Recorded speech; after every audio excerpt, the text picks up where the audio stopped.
दूसरों को दोष देना छोड़िए। अपनी गलतियों के लिए कभी भी दूसरों को दोष नहीं देना चाहिए।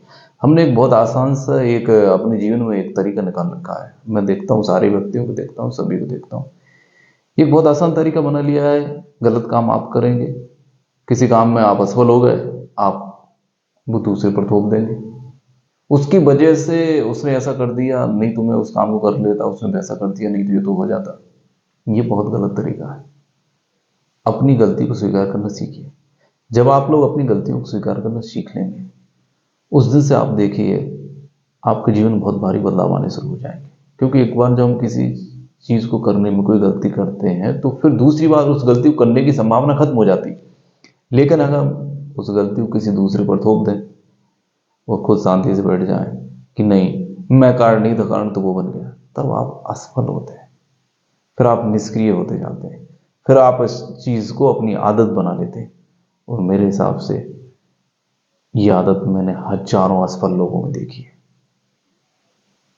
अपने किसी भी असफलता को दूसरे पर डाल देना, ये नकारात्मक और असफल लोगों की बात है, सफल लोगों के लिए नहीं है।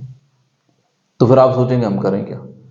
मेरा ऐसा मानना है कि जब तक आप शामिल ना हो, मान लीजिए कोई आपको हीन भी दिखाना चाहता है, आप कमतर आंकता है, तो जब तक आपकी इच्छा नहीं कोई आपको हीन नहीं दिखा सकता। दूसरे लोग जब आप असफल होते हैं, ऐसा भी है, और आप दुखी होते हैं, तो वो बाकी में खुश होते हैं या खुशी मनाते हैं। तो आपको करना क्या है, आपको ये करना, अगर आपसे कोई गलती होती है तो आपको सिर्फ एक काम करना है, उस गलती को स्वीकार कर लेना और खुद से अपने आप से कहना है कि मुझे अफसोस है कि मुझसे हो गया, और फिर अपने काम को और बेहतर तरीके से करना है। इतना बेहतर तरीके से करना है कि लोग जितना सोच रहे हैं, वो सोच रहे हैं कि आप इस जगह तक पहुंचेंगे तो आपको आपके मील के पत्थर को वहां से भी 10 किलोमीटर आगे बढ़ा देना है। यानी अगर वो सोच रहे हैं कि आप 10% मेहनत करने वाले हैं या करेंगे, तो आपकी मेहनत 100% होनी चाहिए। जब आपको मनचाहे परिणाम मिले। धन्यवाद।